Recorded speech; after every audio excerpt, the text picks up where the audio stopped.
water is also very applied and applicable in many religions across the world. Okay, I think it's Hinduism is practiced in, what do you call it now, in India, and they have this time when they go to the water and they do a lot of sacrifice, right? It's that. We in Christianity, we have different levels.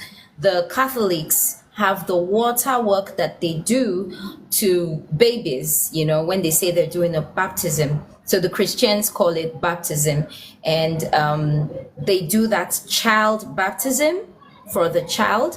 And while the Pentecostals do the baptism when the person is of age or has come to know the difference between good and evil, then you are immersed in water.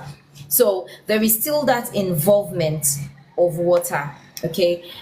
But the point still remains your knowledge of where you came from and acknowledgement, because in all honesty and in truth, we all came from water. We are all water. Every human being is about 75%. For men, it is about 75% water. You're embodied, of water, about 75%. And I think for female, it's about 70%. You are contained of water.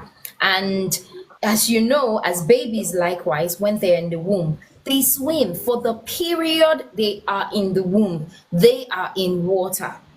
So this is even like the physical, but the spiritual aspect of it, likewise, we all pass through. Many of us pass through the portal of water, and which is why you might have heard the saying about having a spiritual spouse, a spiritual family in the kingdom, on the other side.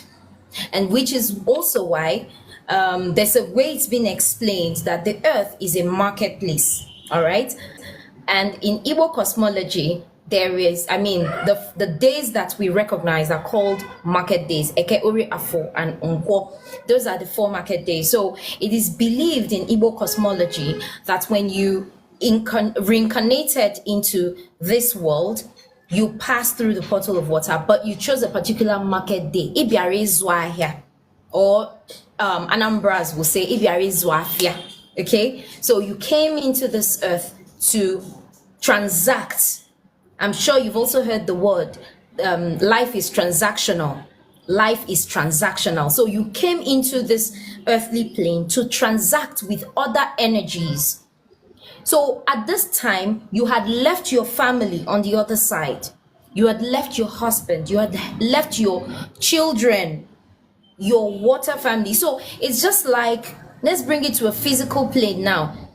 I leave home and leave my children at home and say I have a husband at home and I say, I'm coming, let me go to Canada. I'll be back. And then I get to Canada, leaving my children and husband in Nigeria with the intention to return. But all of a sudden I get swooped off my feet in Canada by some very tall, handsome, money-loaded man over there. And then I'm like, oh, you know what? Temporarily, I might forget my family. And I begin to enjoy the beauty and wonders of Canada, that I don't remember them. Trust me, their mind and their hearts will not be at ease towards me, wherever I am.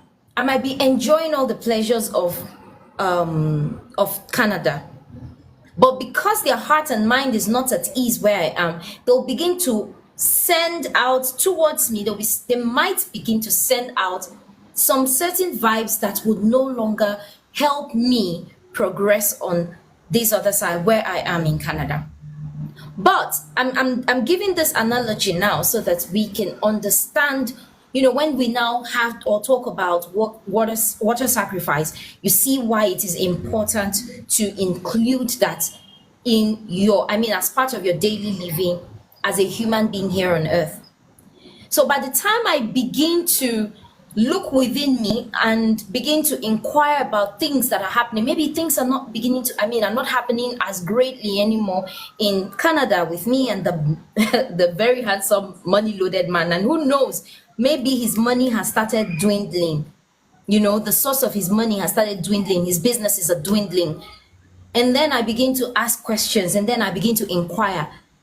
And I get to find out that, hey, my water people are not happy with me. My other family are not happy with me.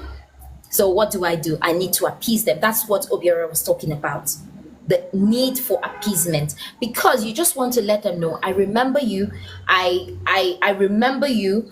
I will be back soon. Please just take care of yourself. And as a matter of fact, have that your partner. Still go on with life. According to one priestess, she says, at least let them go on with their life over there. Just let them know you're okay, you'll come back, you remember them, but still be aligned with them. And that way they will help you open up the doors, for favor, abundance and all of that.